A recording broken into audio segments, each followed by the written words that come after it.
Jeshi la polisi wanaendelea na taratibu hizo, wanaendelea na taratibu hizo kutafuta kichwa hicho, na nafikiri wamefikia hatua nzuri. Kwa hiyo mimi mwenyewe bado niko Moshi, lakini nategemea kuondoka. Ukisema wamefikia hatua nzuri una maana gani? Unajua kama hawajamaliza kazi yao si vizuri sana kuongea mambo yao ya polisi. Ndio. Lakini kwa taarifa za tetesi za awali waliniambia kwamba wamekipata. Okay. Na walikodokeza kwamba wamekipata wapi? Maeneo ya Kitunda Kibeberu. Ndipo ambapo kilipatikana hicho kichwa. Kilichopatikana huko. Na wakati taratibu nyingine zinaendelea, maana ya kwamba msiba utafungwa tena kuhakikisha kwamba mnakwenda kupumzisha kichwa cha marehemu James Temba? Wakishamaliza taratibu za kiupelelezi na taratibu za kisheria hizo wanazozifanya, tutakabidhiwa, tutakwenda kukirudisha nyumbani kaungane pale kwenye kiwiliwili chake kilikuweko, kaburi lake lilikuweko. Kwa maana ya kwamba kaburi itaenda kuchimbuliwa ili kuweka kichwa kikawa kwenye mwili wake.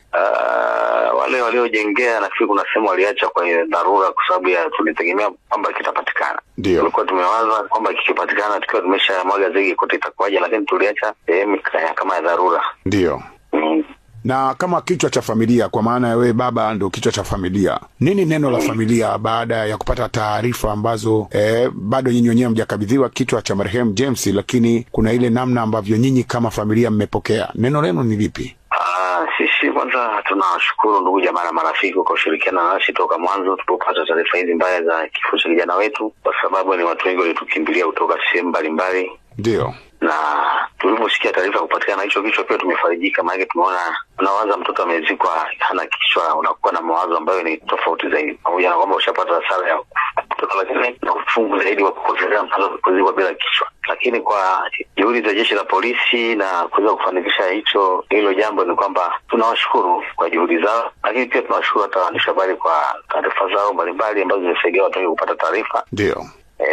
Na kama nakumbuka vizuri, wakati wa ibada ya kumwaga marehemu pale kanisa la KKKT Tabata Magengeni, nilimsikia mtumishi wa Mungu akisema kwamba hii ndio ibada yangu ya kwanza kuweza kusimamia wakati mwili wa marehemu hauna kichwa. Wakati anazungumza hivyo, nikakuona baba jinsi ambavyo kibubujikwa na machozi ya moyoni. Labda neno lako ni lipi? Ni kweli lilituumiza sana hata sisi.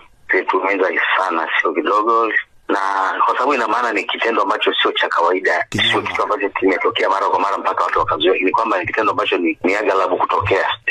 Nikasema ndio hivyo, yani mengine yako nje ya uwezo, unafanyaje zaidi kulipokea. Sawa. Na mnatarajia lini sasa kufanya 40? Sasa hilo ni mpaka polisi watakapokamilisha kazi yao.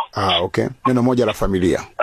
Neno moja ni kwamba sisi tunazidi kuomba maombi yao watu, ndugu jamaa na marafiki, kwa sababu ni jambo ambalo limetuumiza sana. Ndio. Endelea kutuweka katika maombi, lakini pia tunaendelea kuwashukuru kwa kushirikiana nasi muda wote tuliokuwa na matatizo haya. Basi nikutakie siku njema na Mwenyezi Mungu aendelee kukupa nguvu, na wakati tukisubiri jeshi la polisi kuendelea na kazi yao na kukamilisha upelelezi wao. Amina. Asante sana. Asante sana.